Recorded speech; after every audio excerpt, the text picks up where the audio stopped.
दोस्तों, हम लोग विजन आईएएस की टेस्ट सीरीज सॉल्व कर रहे थे, जिसमें हम लोगों का आज 17वां क्वेश्चन है। देखते हैं क्या कहता है।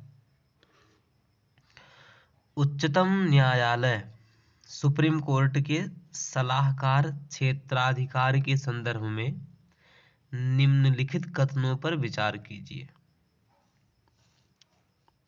देखिए मित्रों, जो सुप्रीम कोर्ट का सलाहकार क्षेत्राधिकार होता है, उसके कई क्षेत्राधिकार होते हैं, जिनमें से एक सलाहकार क्षेत्राधिकार भी होता है। वह परामर्श देता है, ठीक है। सलाहकार क्षेत्राधिकार को ही परामर्श क्षेत्राधिकार भी कहते हैं। तो जो सलाह देने का क्षेत्राधिकार है, उसका उल्लेख अनुच्छेद 143 में मिलता है, ठीक है। कितने में? 143 में मिलता है। और इसमें कहा गया है कि राष्ट्रपति चाहे तो वह दो प्रकार के मामलों में सुप्रीम कोर्ट से सलाह ले सकता है, ठीक है। क्या कहा गया है कि यदि राष्ट्रपति चाहे, ठीक है, उसकी इच्छा हो, तो वह दो प्रकार के मामलों में सुप्रीम कोर्ट से सलाह ले सकता है। वो दो प्रकार के मामले कौन कौन से हैं? तो पहला मामला है कि यदि कोई सार्वजनिक महत्व का मामला है। क्या है? सार्वजनिक महत्व का मामला है।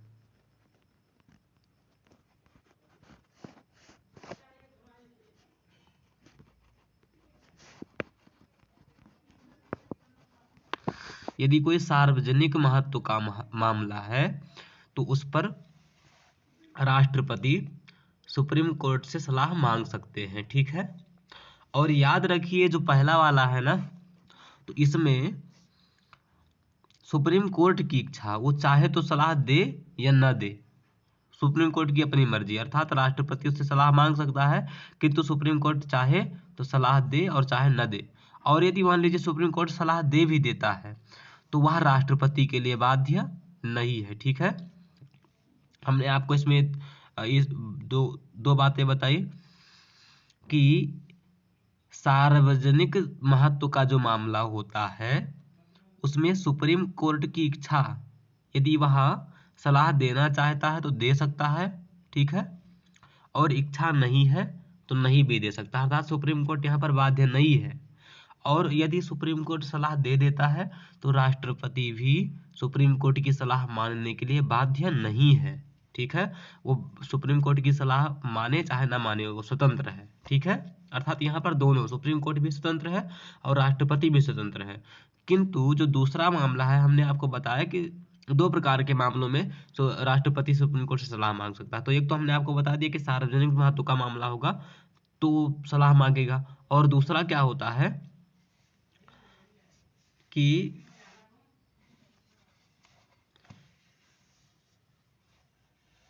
जो संविधान है ना, संविधान जब निर्मित हुआ, ठीक है, उस संविधान निर्माण से पूर्व कोई संधि हो। क्या हो? संधि, समझौता। अर्थात संविधान निर्माण से पूर्व कोई संधि हो या कोई समझौता हो, उससे संबंधित यदि कोई सलाह राष्ट्रपति सुप्रीम कोर्ट से मांगना चाहे तो वह मांग सकता है, ठीक है। और इसमें जो सुप्रीम कोर्ट है ना, उसको वह बाध्य है, उसको सलाह देना ही पड़ेगा। सुप्रीम कोर्ट क्या है? सलाह के लिए बाध्य है, ठीक है।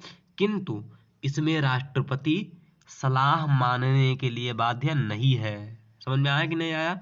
तो मित्रों, याद रखिएगा कि इस पर हो सकता है कि भविष्य में सवाल अवश्य बने, और थोड़ा अच्छा क्वेश्चन लग रहा है, ठीक है। चलिए, तो इसको अच्छे से आप समझ लिए होंगे। हम लोग आगे बढ़ते हैं और हम थोड़ा सा आपको बता दें कि राष्ट्रपति को जब भी सलाह दी जाएगी तो कम से कम 5 जजों की बेंच बैठाई जाएगी, ठीक है। 5 जजों की बेंच सुनवाई करेगी, ठीक है। 5 न्यायाधीश बैठ करके क्या करेंगे, राष्ट्रपति को सलाह देंगे। समझ में आया कि नहीं आया? चलिए, हमने आपको इसमें बहुत सी बातें बता दी है। अब अपना क्वेश्चन देखते हैं क्या कहता है।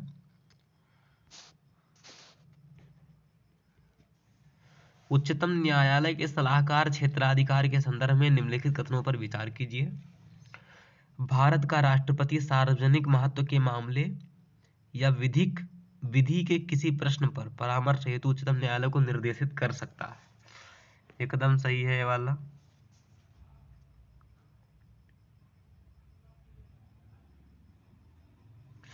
उच्चतम न्यायालय द्वारा प्रतिवेदित मत राष्ट्रपति के लिए बाध्यकारी होता है। हमने आपको बताया कि दो मामले होते हैं, एक सार्वजनिक महत्व का मामला, ठीक है, इसमें सुप्रीम कोर्ट भी स्वतंत्र है, राष्ट्रपति जी भी स्वतंत्र है इसमें, ठीक है। और दूसरा है संविधान पूर्व किसी संधि समझौतों से संबंधित कोई मामला, तो इसमें सुप्रीम कोर्ट बाध्य है किंतु राष्ट्रपति स्वतंत्र है, ठीक है। तो राष्ट्रपति जी दोनों जगह स्वतंत्र हैं, वो सुप्रीम कोर्ट की बात माने चाहे ना माने, किंतु सुप्रीम कोर्ट को सलाह देने के लिए एक जगह बाध्य होना पड़ता है, ठीक है। चलिए, तो हमारा ये दूसरा गलत है, ऑप्शन हमारा यहाँ पर केवल एक सही है। आगे चलते हैं।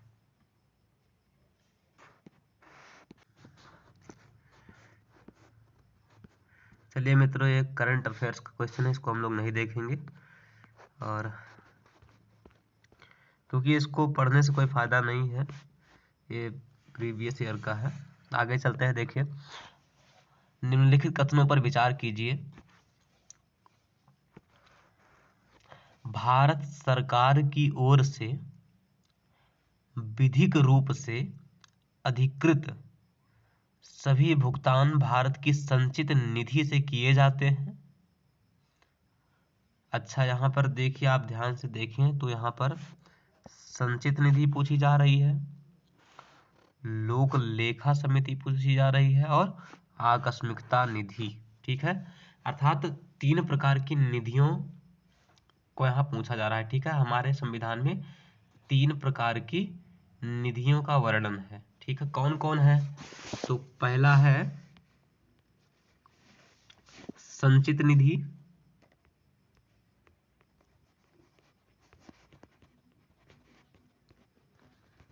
एक है संचित निधि। दूसरा क्या है? दूसरा है लोक लेखा समिति,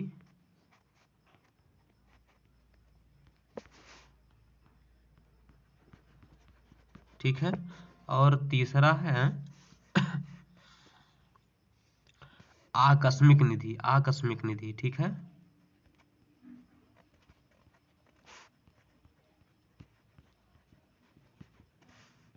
आकस्मिक निधि, ये 3 निधियों का उल्लेख हमारे संविधान में किया गया है।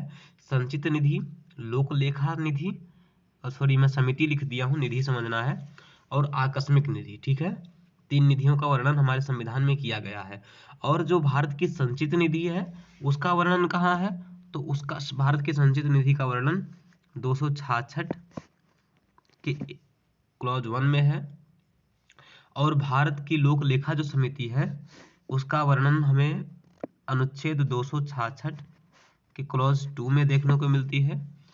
और जो भारत की आकस्मिक निधि है उसका वर्णन 267 में मिलता है, ठीक है। तो ये चीजें आप तीनों आर्टिकल याद रखेंगे, पीसीएस में पूछा जा सकता है, ठीक है।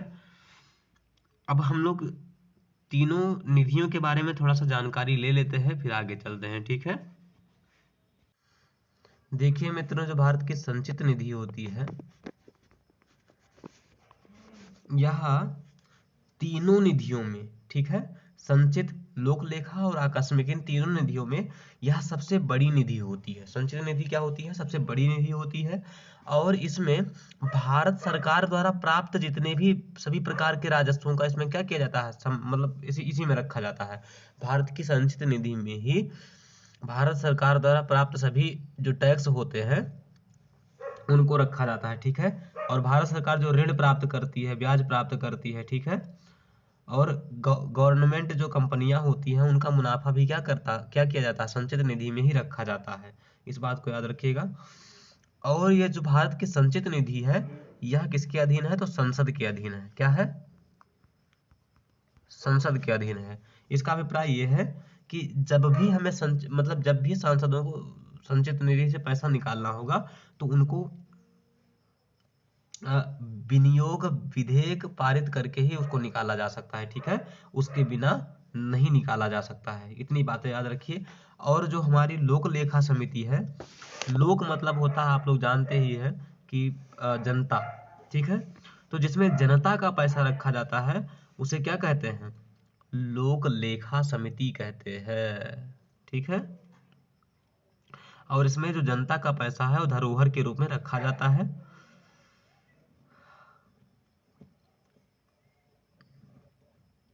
और ये जो होती है इसमें सबसे इम्पोर्टेंट बात ये है कि ये कार्यपालिका के अधीन होती है। किसके अधीन होती है? कार्यपालिका के अधीन होती है, ठीक है। उसके पश्चात जो आकस्मिक निधि होती है,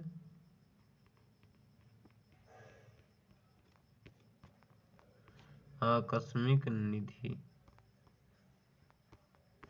आकस्मिक निधि है तो इसमें क्या किया जाता है कि जो अभी भी हम लोगों ने संचित निधि पढ़ी ना, उसी संचित निधि से कुछ पैसे निकाल लिए जाते हैं, लगभग 500 करोड़। कितने? उसी संचित निधि से 500 करोड़ लेकर के इसमें रख दिया जाता है कि कभी आवश्यकता पड़ने पर, इमरजेंसी पड़ जाने पर इसको निकाला जाएगा, ठीक है। और ये आकस्मिक निधि नाम ही है इसका कि इमरजेंसी में इसको क्या करेंगे, इसका उपयोग किया जाएगा, ठीक है। और ये जो यहाँ पर मुद्रा होती है, पैसा होता है, उसको राष्ट्रपति जी वित्त सचिव जी के माध्यम से रखवाते हैं। किसके माध्यम से? याद रखिए, वित्त मंत्री नहीं, वित्त सचिव के द्वारा इसको धारित करवाते हैं, ठीक है। तो इतनी बातें हो गई। हम लोग अब देखते हैं हमारा ऑप्शन क्या है।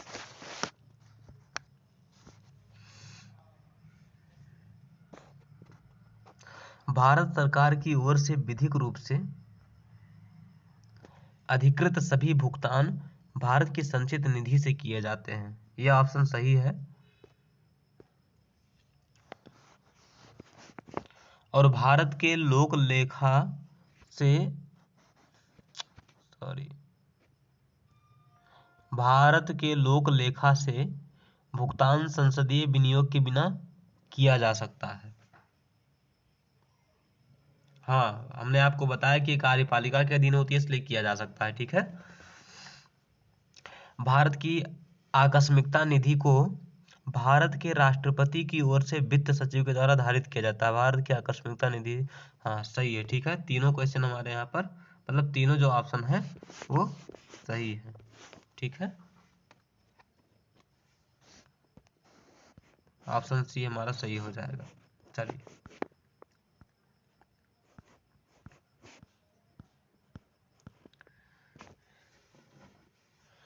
मंत्री परिषद के संदर्भ में मुख्यमंत्री से संबंधित निम्नलिखित कथनों पर विचार कीजिए।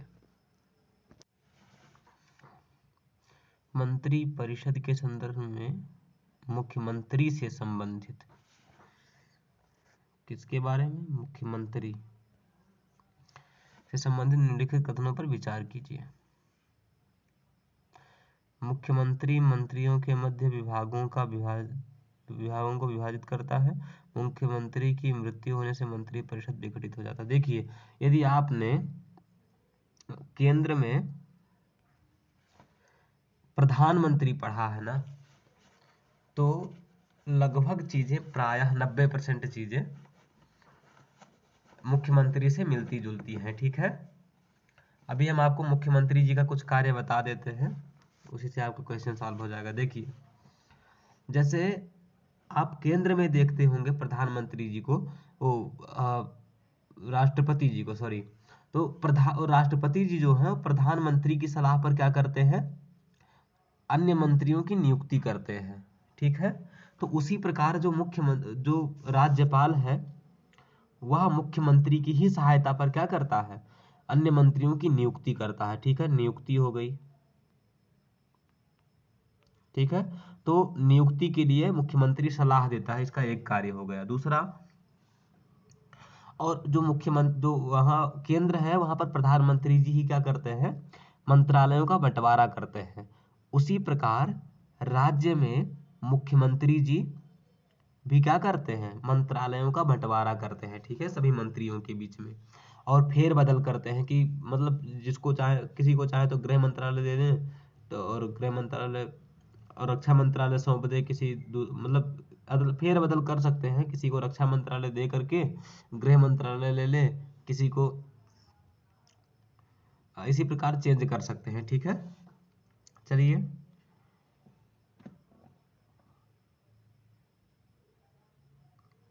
और मान लीजिए कि मुख्यमंत्री जी और किसी मंत्री के बीच में यदि मतभेद हो जाता है, ठीक है, तो उससे कह सकते हैं कि भैया आप त्यागपत्र दे दीजिए, आपका हमारा कार्य नहीं मतलब नहीं चल पाएगा, आप क्या कर दीजिए, त्यागपत्र दे दीजिए। और यदि वह मंत्री त्यागपत्र नहीं देता है तो मुख्यमंत्री जी राज्यपाल को सलाह देंगे कि आप इसको क्या कर दीजिए, बर्खास्त कर दीजिए, ठीक है। तो ये बर्खास्त भी करवा सकते हैं। और मंत्री परिषद की जो भी बैठकें होंगी उन बैठकों की अध्यक्षता करता है। और यदि मुख्यमंत्री जो है ना उसकी मृत्यु हो जाए या वो त्यागपत्र दे दे तो इन स्थितियों में मंत्रिपरिषद भंग भी हो जाती है, ठीक है। इन बातों का याद रखिएगा और यही सब बातें प्रधानमंत्री जी पर भी लागू होती है। आगे चलते हैं, देखिए क्वेश्चन क्या कह रहा है। मुख्यमंत्री मंत्रियों के मध्य विभिन्न विभागों को विभाजित करता है, सही बात है। विभागों का बंटवारा करते हैं, वितरण करते हैं, फेरबदल कर देते हैं। मुख्यमंत्री की मृत्यु होने से मंत्रिपरिषद विघटित हो सकती है, एकदम हो जाती है। मुख्यमंत्री त्यागपत्र दे दे या फिर मृत्यु हो जाए तो क्या हो जाती है, मंत्रिपरिषद विघटित हो जाती है, ठीक है। इसलिए हम लोगों का क्वेश्चन यहाँ पर ऑप्शन सी सही है। आगे चलते हैं।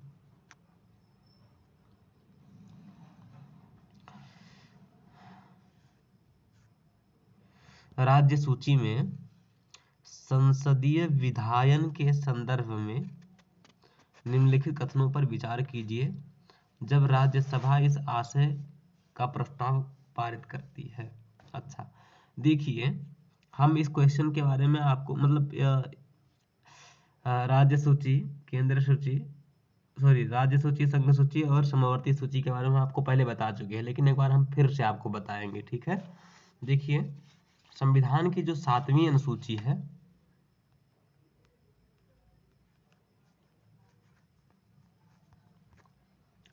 यह 3 प्रकार की सूचियों का वर्णन करती है, ठीक है। एक है राज्य सूची, दूसरा केंद्र सूची, सॉरी संघ सूची और समवर्ती सूची। राज्य सूची, संघ सूची और समवर्ती 3 प्रकार की सूचियों को बताती है। तो इसमें ये जो 3 सूचियां हो गई, इन तीनों को मान लीजिए 3 सूची है, ठीक है। तो इसमें एक हो गई सॉरी जो संघ सूची है ना, इस पर संघ क्या करता है, कानून बनाता है, ठीक है। और जो राज्य सूची है इस पर राज्य कानून बनाते हैं, ठीक है।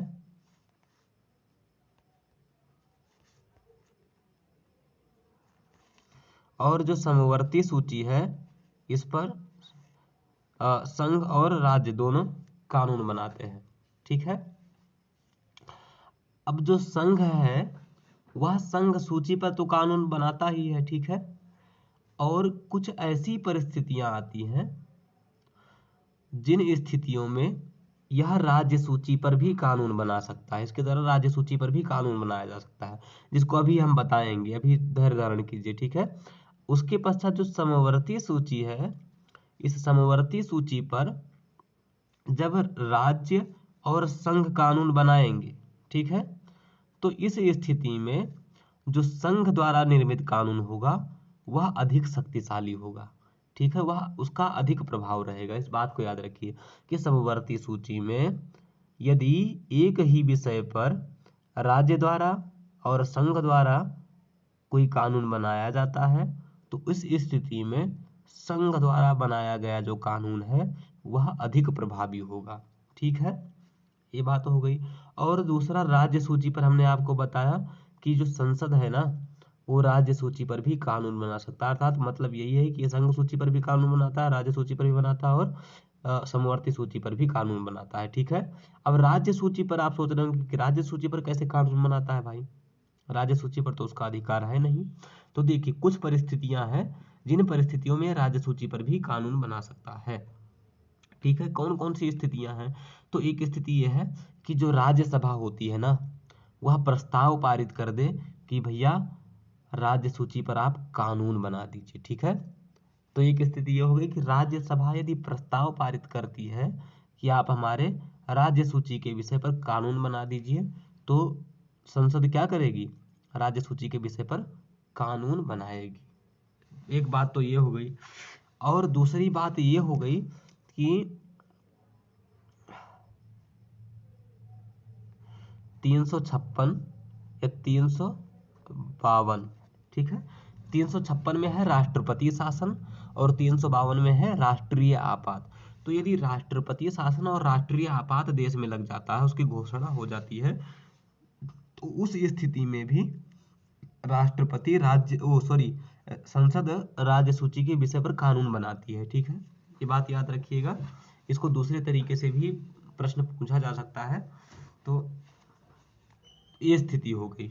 और क्या स्थिति है, तो एक स्थिति ये है कि दो राज्य, ठीक है, मान लीजिए उत्तर प्रदेश और मध्य प्रदेश, ये दो राज्य हैं, ये अपनी अपनी विधानसभाओं में या अपने अपने वहाँ विधान मंडलों में क्या कर दे, अब एक प्रस्ताव पारित कर दे। ठीक है, साधारण बहुमत से, और दोनों प्रस्ताव पारित करके संसद से क्या करें, निवेदन करें, अनुरोध करें कि आप हमारे राज्य सूची के विषय पर एक कानून बना दीजिए। ठीक है, तो संसद क्या कर देगी, राज्य सूची के विषय पर कानून बना देगी। ठीक है, और भी कुछ स्थितियां हैं, जैसे कि अंतर्राष्ट्रीय समझौते हो गए, संधियां हो गई, सम्मेलन हो गए, इनको प्रभावी बनाने के लिए। ठीक है, अंतर्राष्ट्रीय जो समझौते हैं, संधियां हैं, इन चीजों को प्रभावी बनाने के लिए भी क्या कर सकती है संसद, राज्य सूची के विषय पर कानून बना सकती है। ठीक है, ये बातें मैंने आपको बता दिया है। अब देखिए मैंने क्या क्या बताया आपको, तो फटाफट 2 मिनट में हम लोग रिवीजन कर लेते हैं। हमने आपको बताया कि जो 3 प्रकार, 7वीं अनुसूची में 3 प्रकार की सूचियों का वर्णन किया गया है, संघ, राज्य और समवर्ती। संघ सूची पर संघ कानून बनाता है, राज्य सूची पर भी राज्य कानून बनाता है, और समवर्ती सूची पर संघ राज्य दोनों कानून बनाते हैं। ठीक है, तो संघ जो है वो समवर्ती सूची पर जब भी कानून बना, संघ और राज्य समवर्ती सूची पर जब भी कानून बनाएंगे, ठीक है, तो उनके मध्य जब विवाद हो जाएगा, तो उस विवाद की स्थिति में जो संघ वाला कानून होगा वह प्रभावी होगा। ठीक है, और संघ जो है राज्य के विषय पर भी कुछ परिस्थितियों में कानून बनाता है। वह कब बनाता है, तो उसमें हमने आपको बताया कि राज्यसभा यदि प्रस्ताव कर दे, ठीक है, अथवा 352 या 358 और 356 या 352 की घोषणा हो जाए, अथवा 2 या 2 से अधिक राज्य साधारण प्रस्ताव पारित करके संसद से अनुरोध करें। ठीक है, अथवा अंतर्राष्ट्रीय समझौते या संधि सम्मेलन आदि को प्रभावी बनाने के लिए भी संसद राज्य सूची के विषय पर कानून बना सकती है। ठीक है, अब एक बात यहाँ पर ये याद रखिए कि संसद द्वारा बनाया गया जो कानून है, ठीक है, वह हमेशा लागू नहीं रहेगा, वह अधिकतम 6 माह के लिए लागू रहेगा। ठीक है, अधिकतम क्या रहेगा, 6 माह के लिए उसके द्वारा बनाया गया राज्य सूची के विषय पर कानून 6 माह तक प्रभावी रहेगा। ठीक है, उसके बाद समाप्त हो जाएगा। और उसको यदि अधिनियम बनाना चाहते हैं तो राज्य सरकारें अपने यहाँ उसको पारित करके अधिनियम बना सकती हैं। ठीक है, और उसी कानून को यदि अन्य राज्य भी जिन्होंने प्रस्ताव नहीं किया था, वो लोग भी यदि स्वीकार करना चाहते हैं तो साधारण बहुमत पारित करके उसको स्वीकार कर सकते हैं। ठीक है, ये बात हो गई। अब देखते हैं हम लोग क्वेश्चन क्या कह रहा है।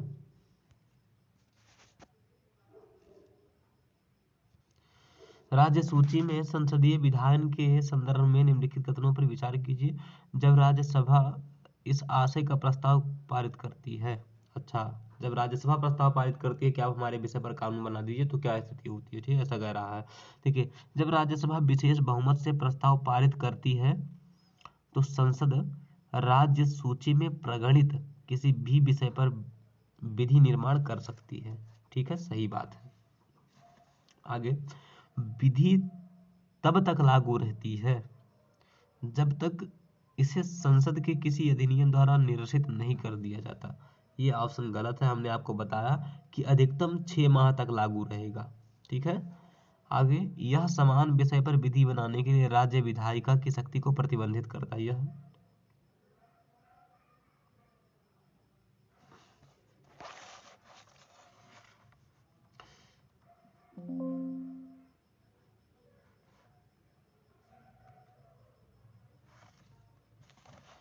यह समान विषय पर विधि बनाने के लिए, ऐसा कुछ नहीं है। यह राज्य विधायिका की शक्ति को प्रतिबंधित नहीं करता है। ठीक है, ऑप्शन हमारा केवल एक सही है। ठीक है, चलिए आगे चलते हैं। और मित्रों, इसको लिख लीजिएगा जो मैं बताया हूँ, बहुत इंपॉर्टेंट चीजें हैं। आगे करंट अफेयर से है, निम्नलिखित में से कौन सा किसी राजनीतिक दल को राष्ट्रीय दल के रूप में मान्यता दिए जाने का मापदंड नहीं है। यहाँ पर नहीं है पूछ रहा है। ठीक है, तो कैसे राजनीतिक दल की मान्यता दी जाती है, यदि हम इस बात को जान लेते हैं तो हमें पता चल जाएगा कि कौन सा मापदंड सही नहीं है। ठीक है, तो इसको हम लोग पहले जान लेते हैं।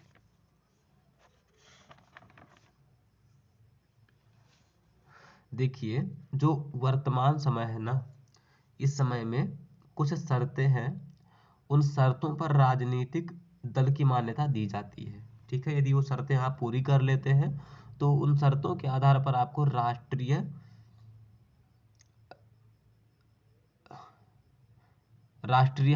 राजनीतिक दल के रूप में मान्यता मिल जाएगी। ठीक है, कौन कौन सी शर्तें हैं? तो इसके लिए एक शर्त ये है कि लोकसभा या विधानसभा का जो निर्वाचन होता है, उस निर्वाचन में 4 से अधिक राज्यों में, ठीक है, 4 से अधिक राज्यों में क्या किया हो कि जो टोटल वैध मत पड़े हों, ठीक है, वैध मत पड़े हों, उनका 6% प्राप्त कर ले। क्या कर ले? 6% प्राप्त कर ले। हमने आपको बताया कि लोकसभा या विधानसभा के निर्वाचन में 4 से अधिक राज्यों से, ठीक है, राज्यों में पड़े जो वैध मत हैं, ठीक है, उन वैध मतों का 6% प्राप्त कर ले तो उसको राजनीतिक दल की मान्यता मिल सकती है। ठीक है, अथवा वो क्या करे, एक राज्य से या कई राज्यों को मिला करके लोकसभा की 4 सीटों पर क्या कर ले, विजय हासिल कर ले। ठीक है, लोकसभा की 4 सीटों पर विजय प्राप्त कर ले। ठीक है, तो उसको राष्ट्रीय दल की मान्यता प्राप्त हो सकती है। ठीक है, अथवा क्या कर ले,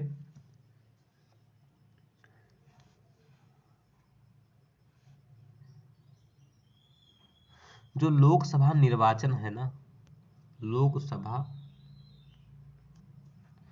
निर्वाचन होता है, चुनाव होता है, उस चुनाव में यह टोटल जो 2% सीटें हैं, लोकसभा की जितनी सीटें हैं, उन सीटों में 2% सीटों पर जीत हासिल कर ले तो भी इसे राष्ट्रीय दल की मान्यता मिल सकती है। ठीक है,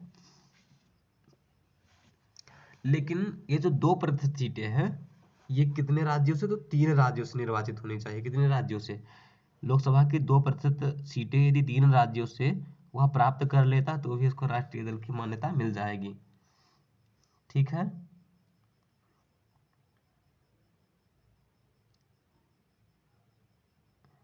चलिए ये बातें हो गई, हम लोग देखते हैं क्या कह रहा है क्वेश्चन हम लोगों का। निम्नलिखित में से कौन सा राजनीतिक दल को राष्ट्रीय दल के रूप में मान्यता दिए जाने का मापदंड नहीं है? यह किसी 4 या 4 से अधिक राज्यों में डाले गए वैध मतों का 6%, 4 या 4 से अधिक राज्यों में डाले गए वैध मतों का 6% और लोकसभा के साधारण निर्वाचन में 4 सीटें प्राप्त करता है। ठीक है, ये तो ऑप्शन सही है, लेकिन नहीं पूछ रहा है तो हम लोगों को नहीं वाला ढूंढना है। यह लोकसभा के साधारण निर्वाचन में कम से कम 3 राज्यों से 2% सीटों पर जीत हासिल करता हो, ये भी ऑप्शन सही है। इसमें कम से कम 4 राज्यों में एक राज्य स्तरीय दल के रूप में मान्यता प्राप्त है। हाँ, ये भी ऑप्शन सही है। ठीक है, कम से कम 4 राज्यों में राज्य स्तरीय दल के रूप में इसको मान्यता प्राप्त हो।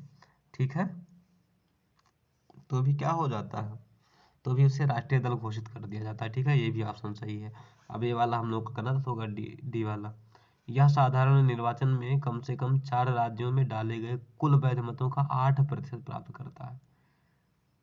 ये जो है ना, ये राज्य विधानसभा के बारे में बात की गई है, इसलिए गलत है। ठीक है, यही हमारा ऑप्शन डी यहाँ पर सही है। चलिए,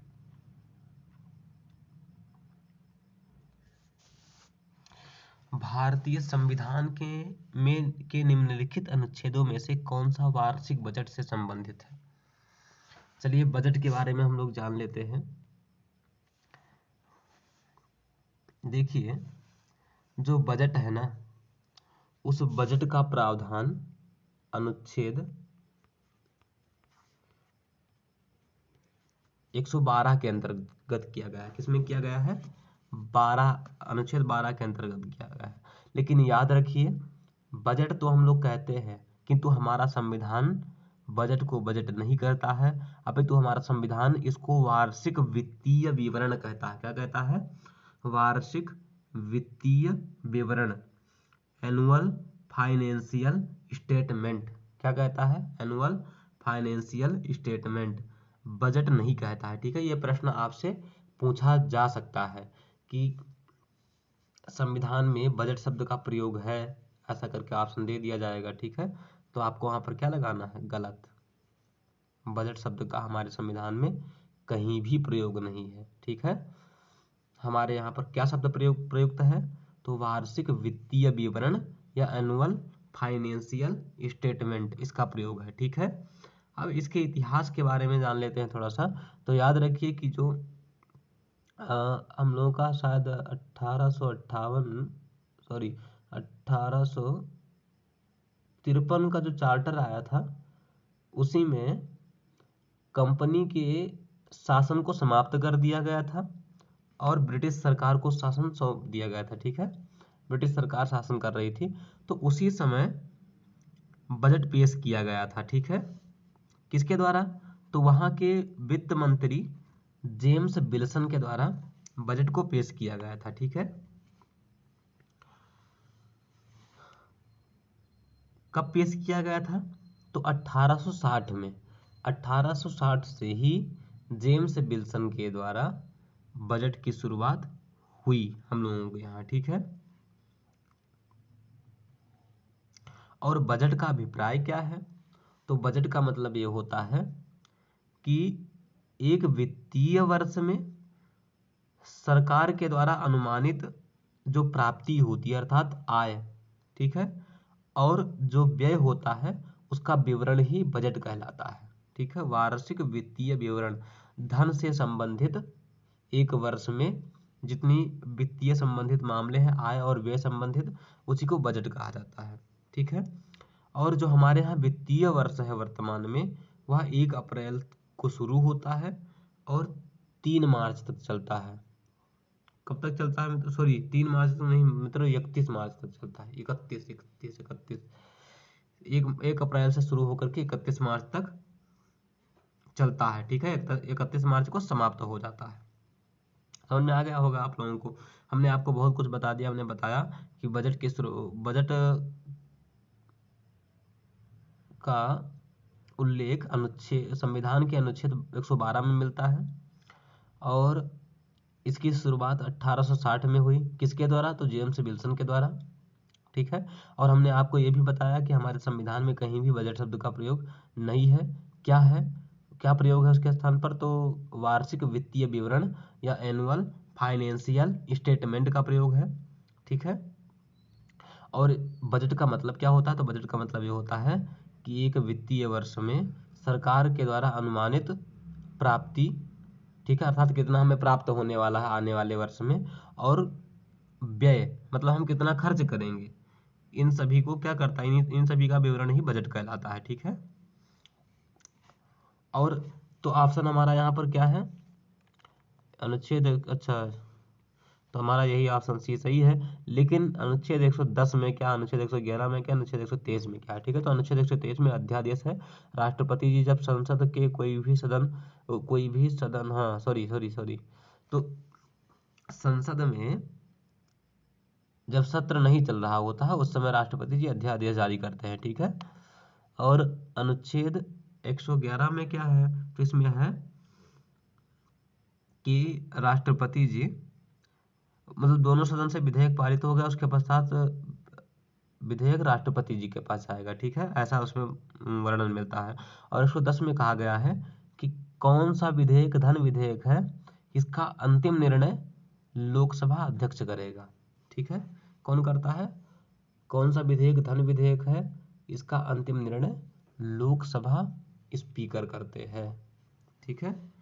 चलिए, तो हम लोग देख लिए हैं, आगे चलते हैं।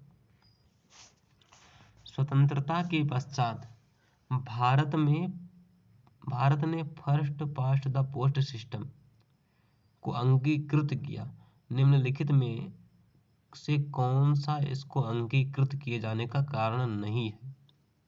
अच्छा, देखिए, फर्स्ट पास्ट द पोस्ट क्या होता है उसको हम आपको थोड़ा सा बता देते हैं। देखिए, हमारे यहाँ चुनाव ऐसे दो प्रकार से होते हैं। ठीक है।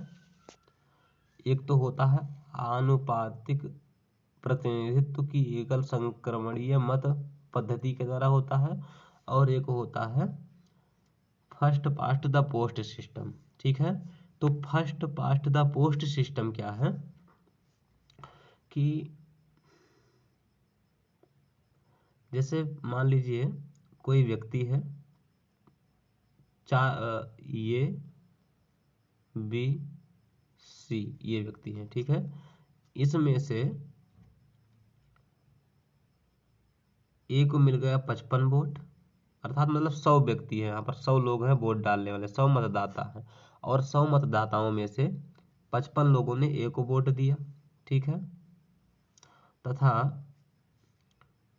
बी को 20 लोगों ने वोट दिया। ठीक है। और सी को इसमें से 25 लोगों ने वोट दे दिया। ठीक है। कितने कितने लोगों ने वोट दिया? 25 लोगों ने। तो इसमें फर्स्ट कौन है? ए है, और बाकी सब क्या हो गए? पास्ट हो गए। ठीक है। यही है first past the post system. और एक है आनुपातिक प्रतिनिधित्व की एकल संक्रमणीय मत प्रणाली, वो क्या है महाराज? तो उसके बारे में हम लोग देखते हैं। देखिए, मान लीजिए कोई व्यक्ति है जो चुनाव लड़ रहा है। ठीक है। A B C. अब यहाँ वोट करने वाला एक व्यक्ति ये है, एक व्यक्ति ये है, एक व्यक्ति ये है। ठीक है। तो इसमें क्या करते हैं कि वरीयता क्रम में वोट देते हैं। जैसे जैसे वरीयता क्रम मतलब क्या होता है? ये पहले नंबर पर ए को चूज कर लिए। ठीक है। दूसरे नंबर पर बी को चूज कर लिए, और तीसरे नंबर पर किसको चूज कर लिए? सी को चूज कर लिए। और जो ये व्यक्ति है दूसरे नंबर के,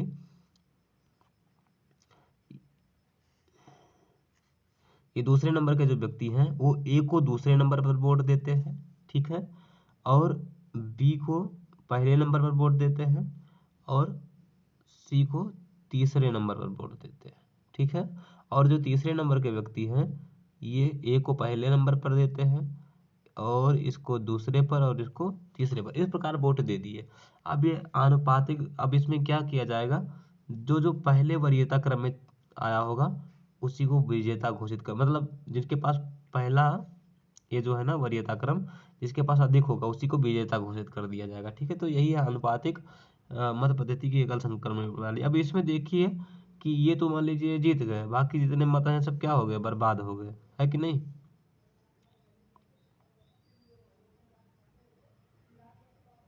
देखिए क्वेश्चन क्या कहता है। आनुपातिक प्रतिनिधित्व एक जटिल व्यवस्था है, ठीक है। आनुपातिक प्रतिनिधित्व एक जटिल व्यवस्था वास्तव में है, जो किसी छोटे देश में प्रभावी हो सकती है। कोई छोटा देश हो वहाँ पर लागू हो सकता है, किंतु भारत जो है यहाँ पर जनसंख्या ही बहुत अधिक है और बहुत बड़ा क्षेत्र भी है, तो लेकिन भारत जैसे बड़े देश में इसका प्रभावी होना दुष्कर है। सही बात है, ठीक है, ये सही बात है। इसलिए हमने काट देखो कि यहाँ पर नहीं पूछा है, ठीक है। FPTP की संपूर्ण निर्वाचन प्रणाली आम मतदाताओं के लिए भी समझने में अत्यंत आसान है।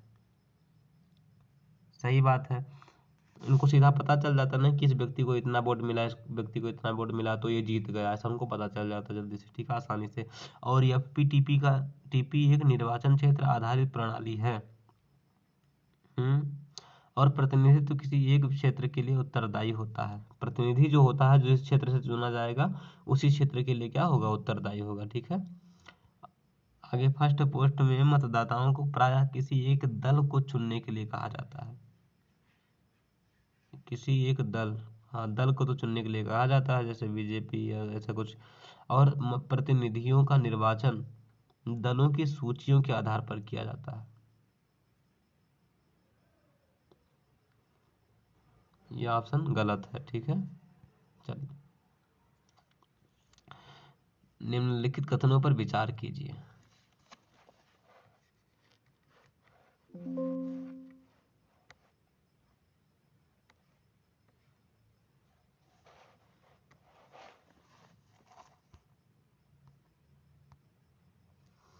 निम्नलिखित कथनों पर विचार कीजिए।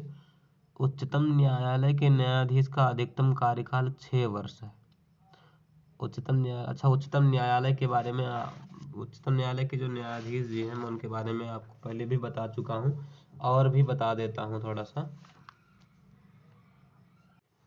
देखिए, जो उच्चतम न्यायालय है ना, उसके जो न्यायाधीश हैं, उन न्यायाधीशों की क्या योग्यता है, उसी योग्यता का उल्लेख अनुच्छेद 124 के 3 में कहा गया है, 3 में बताया गया है, ठीक है। तो इस बात को याद रखिए कि इसका योग्यता कहाँ बताई गई है, अनुच्छेद 124 के 3 में बताई गई है, ठीक है। क्या बताया गया कि भारत का नागरिक होना चाहिए, एक हाई कोर्ट या एक से अधिक हाई कोर्ट में लगातार 5 वर्ष जज रहे हों, ठीक है, क्या रहे हो, जज रहे हो। कितने वर्ष, तो 5 बार जज रहे हो, मतलब 5 वर्ष जज रहे हो, कहाँ, तो हाई कोर्ट में, ठीक है। तब इनकी क्या हो सकती है, सुप्रीम कोर्ट में नियुक्ति हो सकती है, ठीक है। अथवा ये क्या किए हो कि किसी एक हाई कोर्ट में या एक से अधिक हाई कोर्ट में 10 वर्ष लगातार कंटिन्यू वकील रहे हो, ठीक है, वकालत किए हो। और अथवा राष्ट्रपति की नज़र में एक विधि वेत्ता हो, ठीक है, विधि के जानकार हो, कानून को जानने वाले हो। तो यदि ये 3 योग्यताओं में से कोई भी योग्यता इनके पास होती है तो इनको सुप्रीम कोर्ट का न्यायाधीश बनाया जा सकता है, ठीक है। और आर्टिकल 124 का क्लॉज 2 जो है वह जज के नियुक्ति के बारे में बताता है। ये कहता है कि जजों की नियुक्ति राष्ट्रपति जी करेंगे, और कब करेंगे, तो वो सुप्रीम कोर्ट की सलाह लेंगे, ठीक है। सुप्रीम कोर्ट की सलाह लेंगे या हाई कोर्ट के जजों से सलाह लेंगे और तब नियुक्ति करेंगे, ठीक है। और एक बात बहुत इंपॉर्टेंट ये है कि ये चीफ जस्टिस ऑफ इंडिया से भी सलाह लेंगे। अब आपके मन में प्रश्न होगा कि क्या जब चीफ जस्टिस ऑफ इंडिया की नियुक्ति हो रही होगी उस समय भी वो चीफ जस्टिस ऑफ इंडिया से सलाह लेने जाएंगे, तो उत्तर है कि नहीं। जब चीफ जस्टिस ऑफ इंडिया की नियुक्ति हो रही होगी उस समय ये चीफ जस्टिस ऑफ इंडिया से सलाह नहीं लेंगे, ठीक है। तो चीफ जस्टिस ऑफ इंडिया की नियुक्ति के अलावा अन्य जितने भी जजों की नियुक्ति की जाएगी उसमें ये चीफ जस्टिस ऑफ इंडिया से सलाह ले सकते हैं, ठीक है, लेते हैं, मतलब सलाह लेना अनिवार्य है, सलाह लेना ही पड़ेगा, ठीक है। और ये जो सुप्रीम कोर्ट के जज होते हैं वैसे तो इनके कार्यकाल के बारे में कुछ बताया नहीं गया है और इनकी अधिकतम उम्र सीमा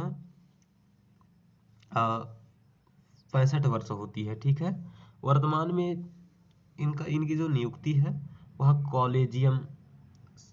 कॉलेजियम प्रणाली से होती है। ठीक है, और कॉलेजियम प्रणाली का संविधान में कहीं भी उल्लेख नहीं है। समझ में आया? और याद रखिए, जो पीछे प्रश्न आया था उसमें ये कहा गया था कि जो राष्ट्रपति है, सॉरी, जो न्यायाधीश होते हैं उन न्यायाधीशों की नियुक्ति कॉलेजियम द्वारा की जाती है, तो वहां पर ऑप्शन गलत था। ठीक है, नियुक्ति तो अभी भी राष्ट्रपति ही करता है, किंतु कॉलेजियम की सलाह से करता है। कॉलेजियम राष्ट्रपति को सलाह देगी और राष्ट्रपति नियुक्ति करेगा।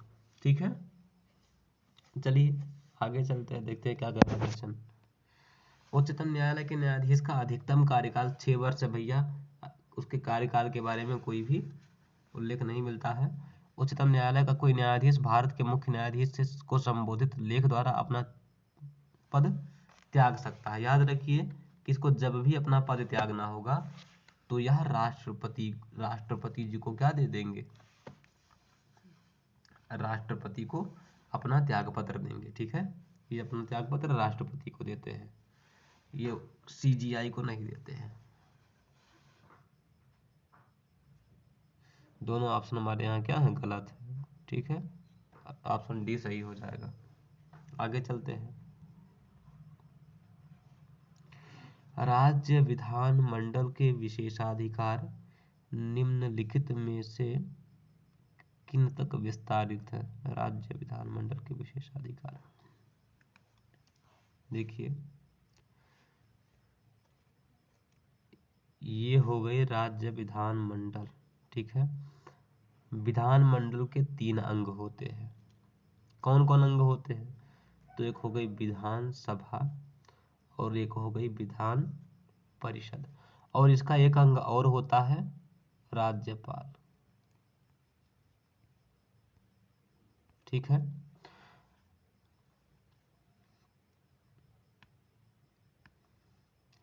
अब विधानसभा में कौन कौन होते हैं? तो विधानसभा में होते हैं MLA। कौन होते हैं? विधायक होते हैं। और जो विधान परिषद होती है वहां भी विधायक होते हैं। ठीक है, और इसके अलावा यहाँ पर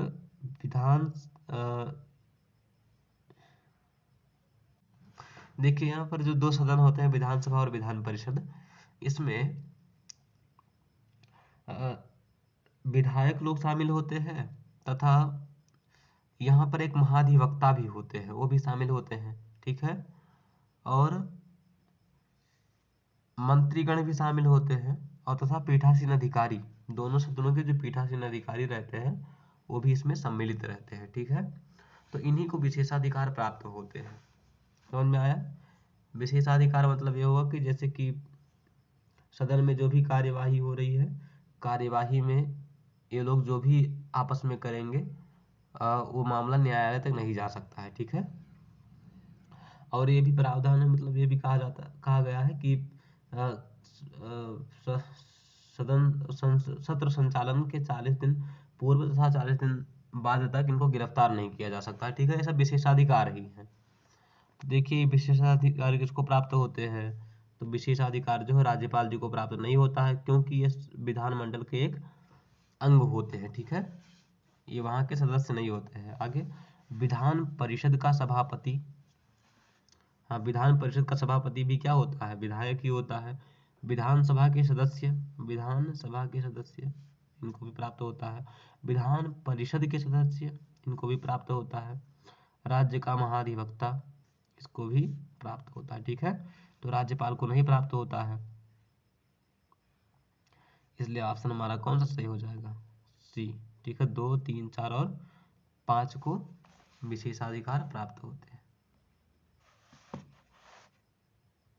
आगे चलते हैं। राज्यसभा के उपसभापति के संदर्भ में निम्नलिखित कथनों पर विचार कीजिए। राज्यसभा, देखिए जो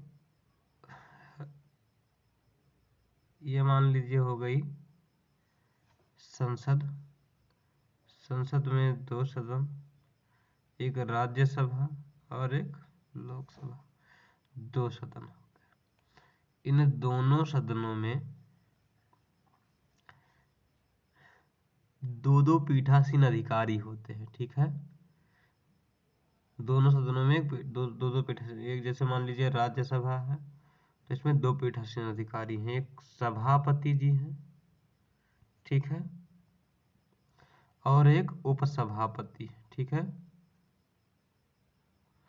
और इधर हो गई लोकसभा, लोकसभा में भी 2 पीठासीन अधिकारी हैं, एक अध्यक्ष है और एक उपाध्यक्ष है, ठीक है। तो अध्यक्ष जी हैं और जो उपाध्यक्ष जी हैं, इन दोनों का देखिए, जो अध्यक्ष यहाँ उपसभापति जी हैं, उपसभापति जी तो उपराष्ट्रपति होते हैं, ठीक है। तो उपराष्ट्रपति होते हैं और इनका चुनाव कैसे होता है उपसभापति जी का, तो इनका चुनाव होता है लोकसभा और राज्यसभा के द्वारा। लोकसभा और राज्यसभा में जितने भी मेंबर होते हैं, ठीक है, मनोनीत और प्लस निर्वाचित जितने भी सदस्य होते हैं, उनके द्वारा इनका क्या हो जाता है, उपराष्ट्रपति के रूप में निर्वाचन होता है और ये क्या बन जाते हैं, उपसभापति बन जाते हैं, ठीक है। ये पदेन सभापति होते हैं। और जो उधर दूसरे सदन में अध्यक्ष और उपाध्यक्ष होते हैं, अध्यक्ष का तो जैसे कि लोकसभा का गठन हुआ, नई लोकसभा आई और उसी समय वहां के सदस्यों द्वारा क्या कर लिया जाता है, एक अध्यक्ष का चुनाव कर लिया जाता है, ठीक है। उन्हीं 543 सदस्यों में से जो निर्वाचित हुए हैं, उन्हीं 543 सदस्यों में से एक को अध्यक्ष चुन लिया जाता है। अब उपाध्यक्ष बचते हैं, उपाध्यक्ष को भी क्या कर दिया जाता है, चुन लिया जाता है, वह विपक्षी दल का नेता होता है उपाध्यक्ष, ठीक है।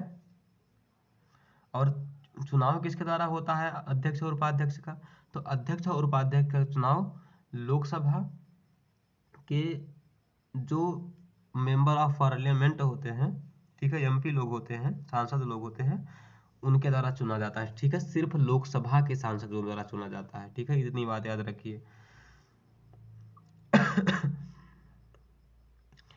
और जो लोकसभा के लोग होते हैं उनका कार्यकाल 5 वर्ष होता है, ठीक है, ये बात याद रखिए। और यहाँ पर उपसभापति जो है इनका इनका भी इनका कार्यकाल सॉरी, तो ये उपसभापति जी जो होते हैं ना, इनका चुनाव उन्होंने बता दिए है। अब जो उपसभापति होते हैं, ये क्या होते हैं, एक सांसद होते हैं। और जो राज्यसभा में सांसद होते हैं, उन्हीं सांसदों में से किसी एक को उपसभापति के रूप में चुन लिया जाता है, ठीक है।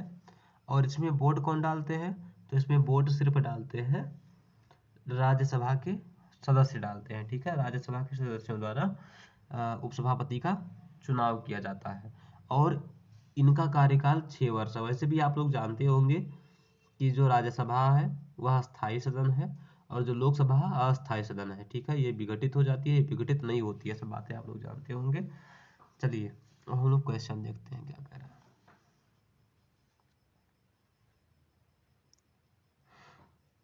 राज्यसभा के उपसभापति के संदर्भ में निम्नलिखित कथनों पर विचार कीजिए। वह राज्यसभा के सभापति द्वारा चयनित एवं नियुक्त किया जाता है। हमने आपको बताया कि इसका चुनाव होता है और चुनाव कौन करता है, तो राज्यसभा के जो सांसद गण होते हैं वही लोग इसका चुनाव करते हैं, ठीक है। इसलिए ऑप्शन ये गलत है, ये राज्यसभा सभापति के द्वारा चयनित और नियुक्त नहीं किया जाता है, ठीक है। आगे, वह राज्यसभा के सभापति के अधीनस्थ होता है, ठीक है। वह राज्यसभा के सभापति का अधीनस्थ नहीं होता है, क्योंकि उसको राज्यसभा में वहां के सदस्यों ने चुना है, ठीक है। उसका चुनाव किया है, निर्वाचन हुआ है, तब जा करके वहाँ पर बैठा है। और राज्य सभापति का अधीनस्थ क्यों बनेगा? ठीक है, इसलिए ये भी गलत है। तो हमारा ऑप्शन यहाँ पर डी सही है। ठीक है,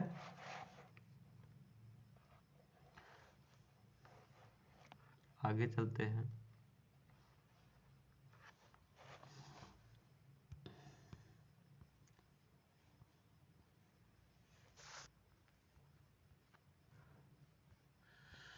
भारत के परिसीमन आयोग के संदर्भ में निम्नलिखित कथनों में से कौन सा सही नहीं है?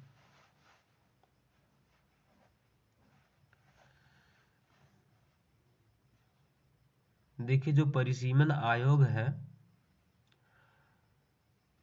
उसका वर्णन अनुच्छेद 82 में मिलता है। ठीक है,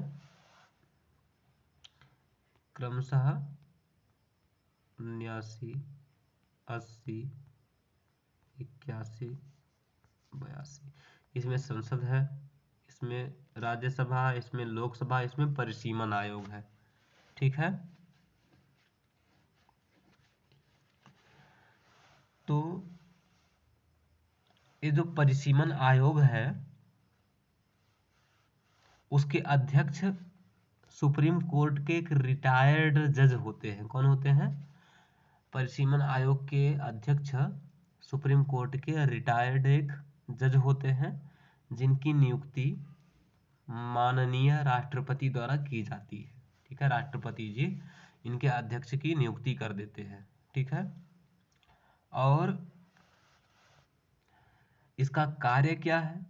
तो इसका कार्य है कि लोकसभा और विधानसभा, ठीक है, याद रखिए किसका, कौन कौन, तो लोकसभा और विधानसभा के जो निर्वाचन क्षेत्र है उन निर्वाचन क्षेत्रों में सीटों का आवंटन करना, सीटों का निर्धारण करना, सॉरी आवंटन नहीं, निर्धारण करना।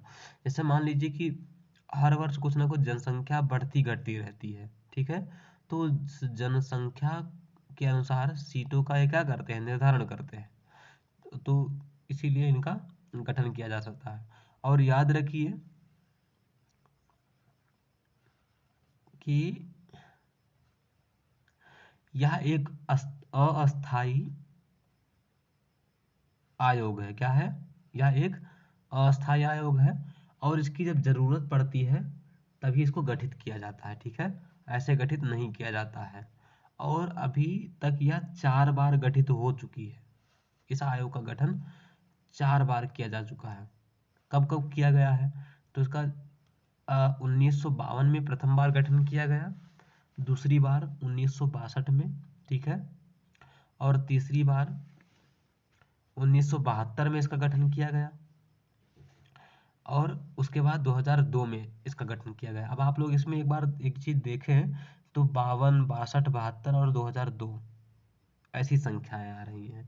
तो इसका मतलब ये क्या है कि देखिए, जैसे हम लोगों का 51 में, ठीक है, 61 में और 71 में और 2001 में जो जनसंख्या का परिगणन हुआ उस गणना के बाद ही क्या किया गया है, इसका गठन किया गया है।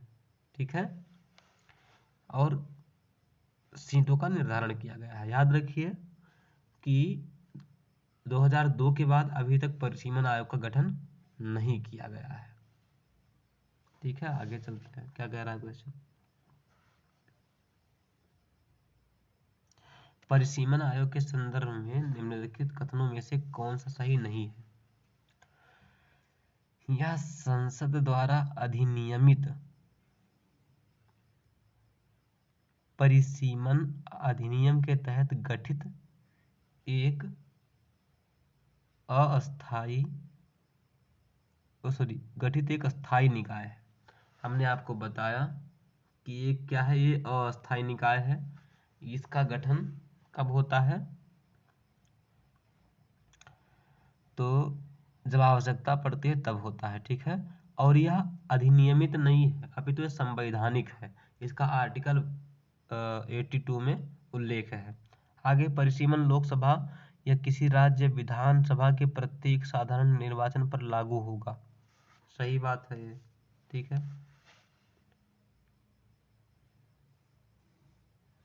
इसके द्वारा जारी किए गए आदेश अंतिम होते हैं, जिन्हें किसी भी न्यायालय में चुनौती नहीं दी जा सकती है।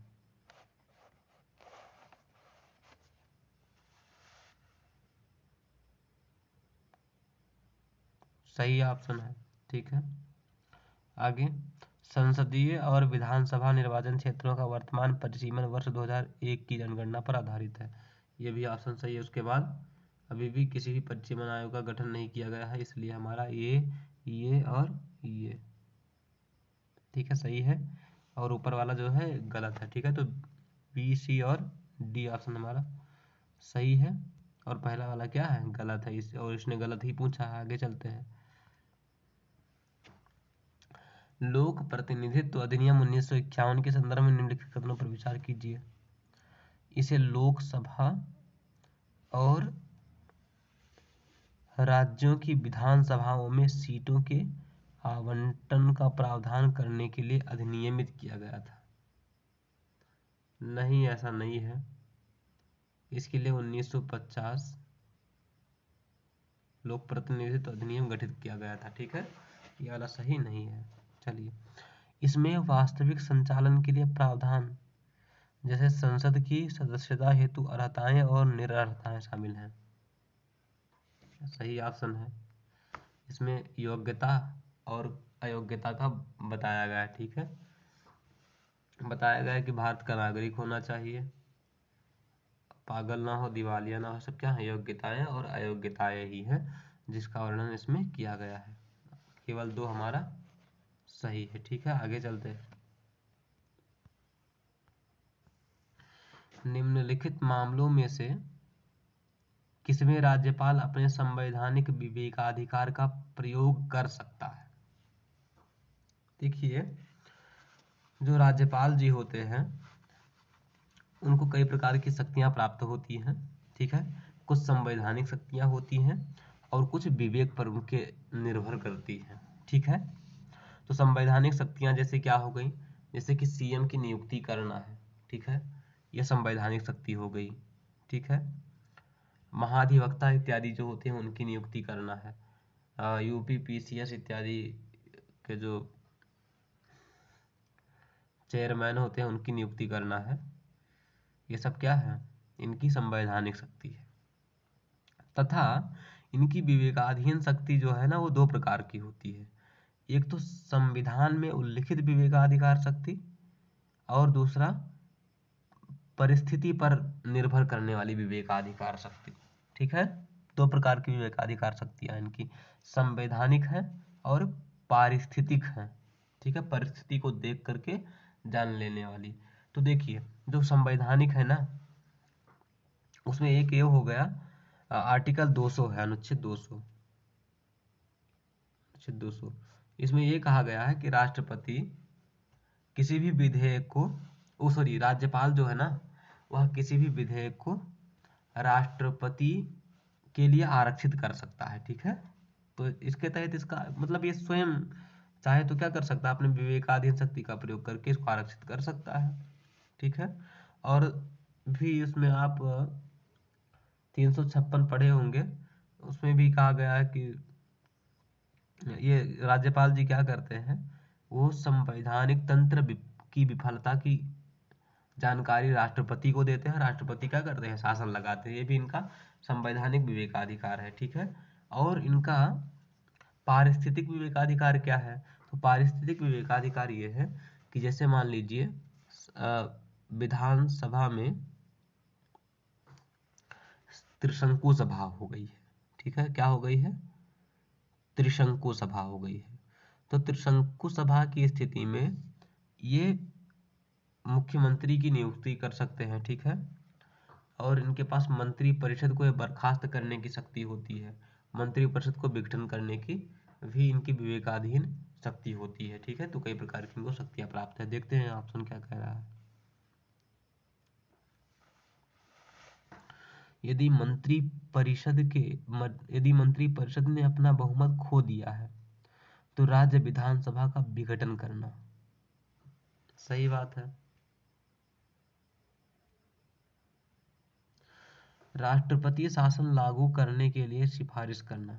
हाँ, ये भी सही बात है। ठीक है। और किसी भी दल को स्पष्ट बहुमत प्राप्त न होने की स्थिति में मुख्यमंत्री की नियुक्ति करना, ये भी ऑप्शन सही है। राज्य के प्रशासनिक मामलों के संबंध में मुख्यमंत्री से जानकारी मांगना, ये भी सही है। ठीक है। चलिए, डी ऑप्शन हमारा सही है। सॉरी, ये क्या पूछ रहा है? निम्नलिखित मामलों में से किसमें राज्यपाल अपने संवैधानिक विवेकाधिकार का प्रयोग कर सकता है? संवैधानिक अर्थात जो उसको पारिस्थितिक विवेकाधिकार प्राप्त है उसका प्रयोग नहीं, अभी तो संवैधानिक। तो हमने थोड़ा गलत लगा दिया, एक बार फिर से देख लेते हैं। यदि मंत्रिपरिषद ने अपना बहुमत खो दिया है तो राज्य विधानसभा का विघटन करना, ये इसका पारिस्थितिक है। ठीक है, इसलिए गलत है। राष्ट्रपति शासन लागू करने के लिए सिफारिश करना, ये संवैधानिक है। ठीक है।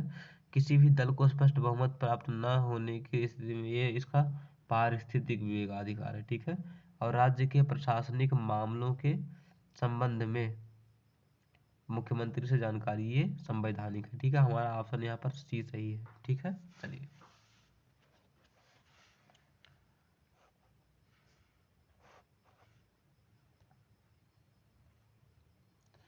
निम्नलिखित संसदीय समितियों में से किनमें सदन का पीठासीन अधिकारी अध्यक्ष या सभापति उनका पदेन अध्यक्ष होता है?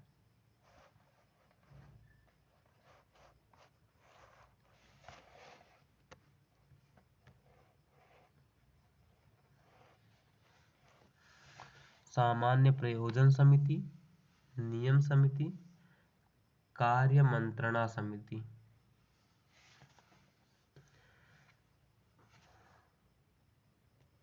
देखिए मित्रों, समितियों के बारे में हम लोग अलग से पढ़ेंगे। अभी इसमें जान लीजिए कि 1, 2 और 3, इन तीनों में ये दोनों पदेन अध्यक्ष होते हैं। ठीक है, आगे चलते हैं।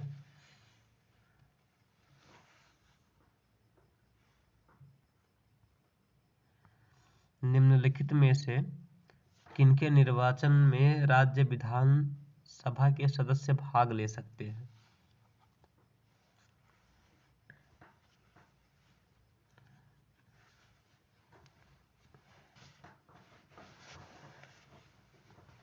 विधान परिषद के सदस्य, राज्यसभा के सदस्य, भारत का राष्ट्रपति, भारत का उपराष्ट्रपति।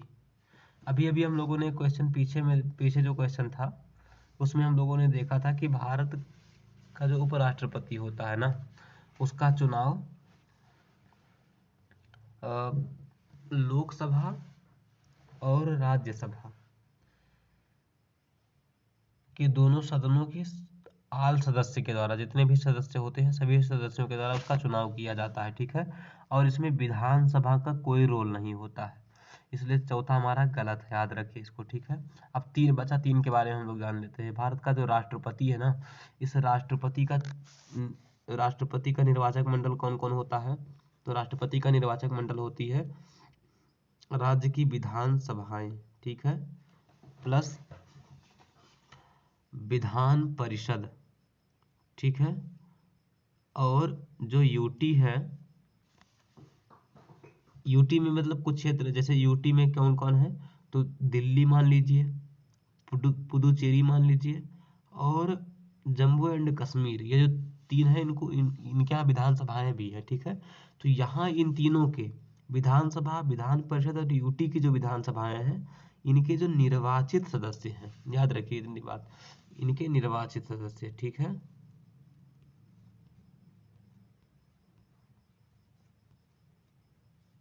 निर्वाचित सदस्य राष्ट्रपति के मतदान में वोट करते हैं। ठीक है। और लोकसभा प्लस राज्यसभा के निर्वाचित मेंबर जो होंगे वो यहाँ पर वोट करेंगे। ठीक है। मनोनीत लोग वोट नहीं करेंगे। यही क्या होती है? राष्ट्रपति का निर्वाचक मंडल होता है। ठीक है। आगे कौन सा है? राज्यसभा के सदस्य। देखिए, जो राज्यसभा के सदस्य हैं ना, इनका निर्वाचन कैसे होता है? तो इनके निर्वाचन में सिर्फ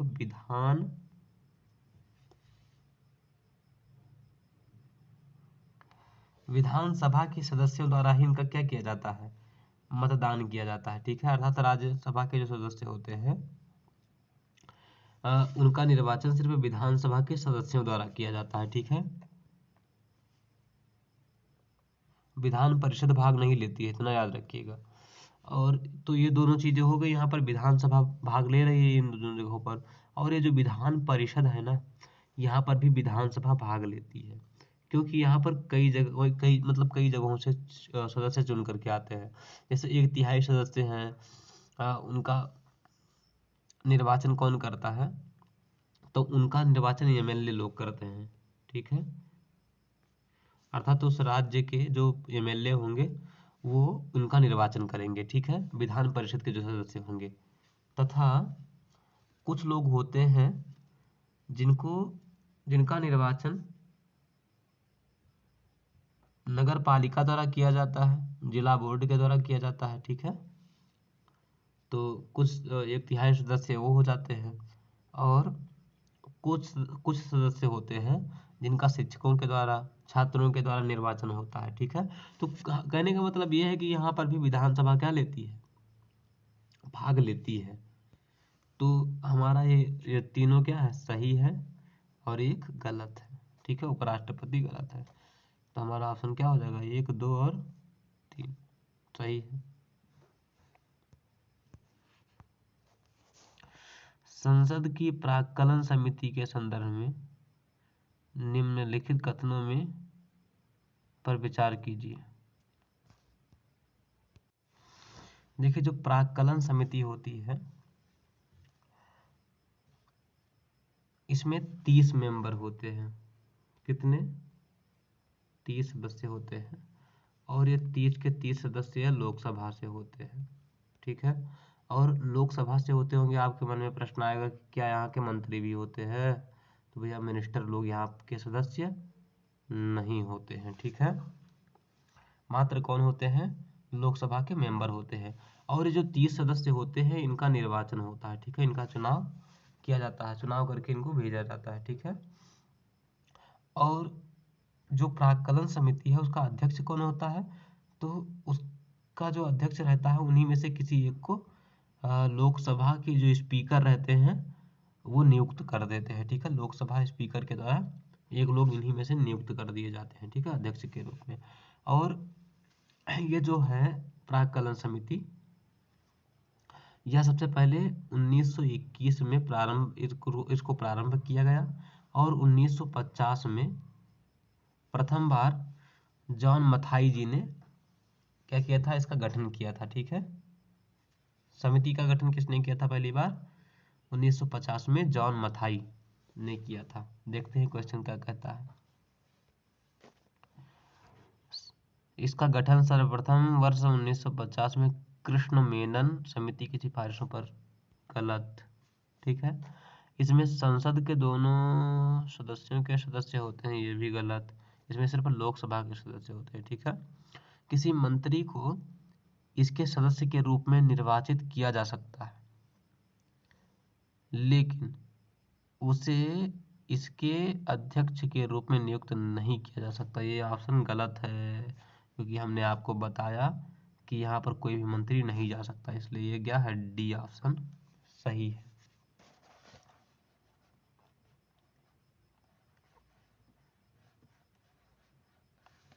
आगे चलते हैं। 74वें संविधान संशोधन अधिनियम 1992 के अंतर्गत नगर पालिकाओं की अवधि के संदर्भ में निम्नलिखित कथनों पर विचार कीजिए। यह अधिनियम प्रत्येक नगर पालिका के लिए 5 वर्ष के कार्यकाल का प्रावधान करता है। सही बात है।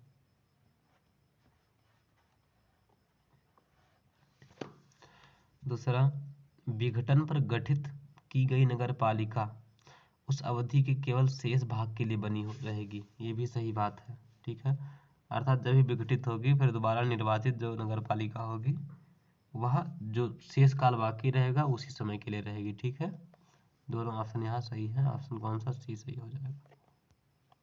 चलिए, स्थानीय सरकार के लिए केंद्रीय परिषद के संदर्भ में निम्नलिखित कथनों पर विचार कीजिए। इसका गठन भारत के संविधान, देखिए इसको हम अभी नहीं बताएंगे, इसको हम आगे कहीं आ जाएगा तब बताएंगे। ठीक है, इसको सही कर लेते हैं। स्थानीय सरकार, इसका गठन भारत के संविधान के अनुच्छेद 263 के तहत भारत के राष्ट्रपति के आदेश से किया गया था। सही बात है। अपनी स्थापना के बाद यह केवल शहरी स्थानीय शासन के मामलों का निपटारा कर रही है। नहीं, पहले क्या है, पहले ग्रामीणों के मामलों का भी निपटारा करती थी, बाद में अब ये केवल शहरी लोगों का निपटारा कर रही है। ठीक है, पहले ग्रामीणों का भी निपटारा करती थी, ग्रामीण मामले जो होते थे, ग्रामीण वाद विवाद कि, इसलिए दूसरा गलत है। ठीक है, तो दो दो जहाँ पर होंगे वो सभी गलत होंगे, तो हमारा ये ऑप्शन सी सही हो जाएगा। ठीक है,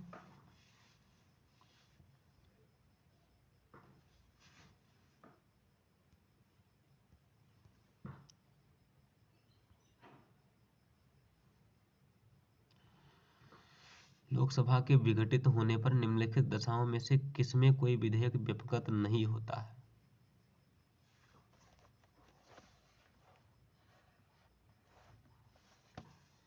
चलिए मित्रों, आज इतना ही रखते हैं, फिर आगे मिलते हैं हम लोग कल। जय हिंद।